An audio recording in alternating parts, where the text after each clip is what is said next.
के साथ सिखाऊंगी। तो सबसे पहले प्रेमचंद के बारे में पढ़ना स्टार्ट करते हैं। इनकी पैदाइश 1880 में हुई थी और इन्होंने वफ़ात हासिल की थी 1936 के अंदर।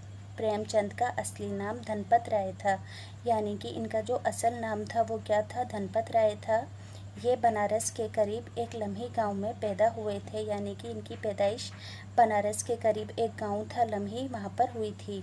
इनका जो शुमार है उर्दू के इब्तिदाई अहम अफसाना निगारों में होता है, यानी कि प्रेमचंद को उर्दू के इब्तिदाई अफसाना निगारों के अंदर शामिल किया गया है। इब्तिदाई यानी कि शुरुआती अफसाना निगारों में शामिल किया गया है। इनके अफसानों में ज़िंदगी के रूप अपने हकीकी मसाइल और किरदारों के साथ नज़र आते हैं, यानी कि इनके अफसाने इस टाइप के होते हैं कि इन अफसानों में ज़िंदगी के जो रूप होते हैं वो अपने असली मसाइल और किरदारों के साथ साथ नज़र आते हैं।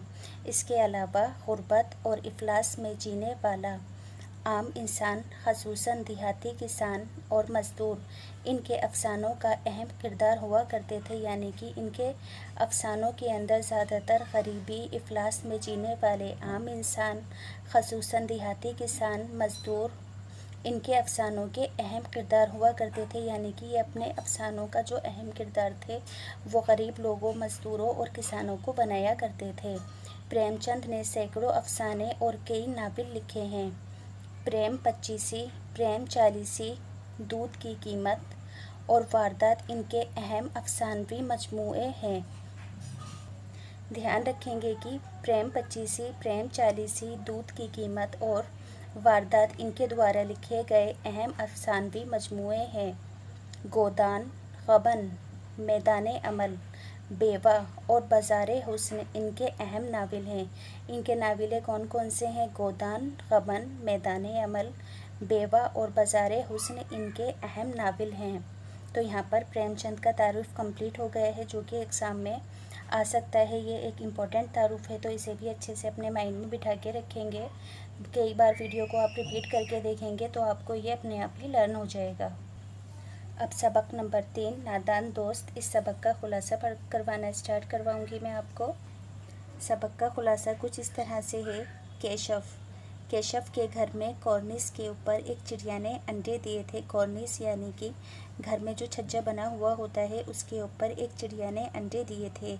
केशव और श्यामा दोनों सुबह सवेरे कॉर्निस के सामने पहुंच जाते थे। केशव और श्यामा दोनों आपस में भाई बहन हैं और दोनों ही सुबह सवेरे कॉर्निस के सामने पहुंच जाते थे और चिड़िया वहां मौजूद होते थे। उन्हें देखकर दोनों को बहुत मज़ा मिलता था।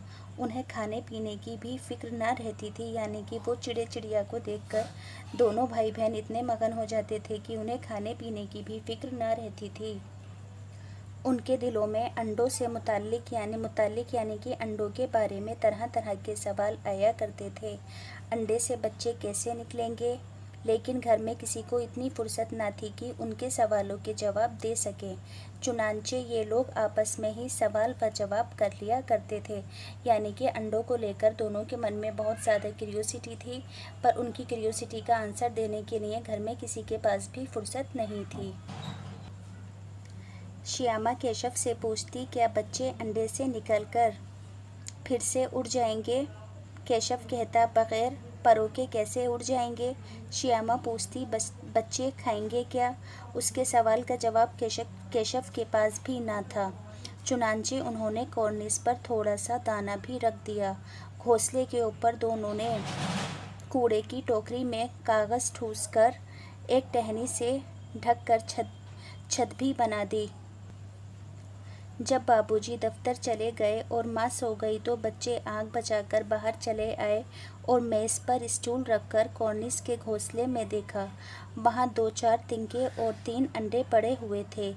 चिड़ा दोनों बाहर जा चुके थे। केशव ने वहाँ खाने पीने की चीज़ें रख दी और वहाँ से उतर आया। श्यामा अंडे देखने की जिद करने लगी।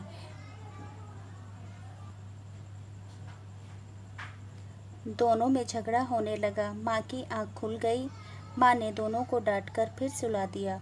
अब की बार श्यामा अकेली बाहर गई तो उसे अंडे नीचे टूटे हुए मिले और बच्चे कहीं नज़र ना आए।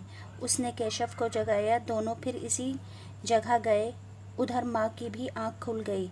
उसने बच्चों को बताया कि ये अंडे गंदे हो गए हैं, अब चिड़िया इन पर नहीं बैठेगी। तुमने इन 3 अंडों की जान ले ली, अब तुम्हें पाप लगेगा। केशव इस पर बहुत पछताया और दोनों चिड़िया फिर कभी नज़र न आई। अब इस कहानी का मरकज़ी ख़याल का मतलब होता है कि इस कहानी को पढ़कर हमने क्या इबरत हासिल की, यानी कि हमें इस कहानी को पढ़कर क्या मॉरल एजुकेशन हासिल हुई। तो यहाँ पर इसके मरकज़ी ख़याल के अंदर क्या लिखेंगे, कोई भी काम खूब सोच समझ कर करना चाहिए और दोस्ती समझदारी के साथ करनी चाहिए, कहीं ऐसा ना हो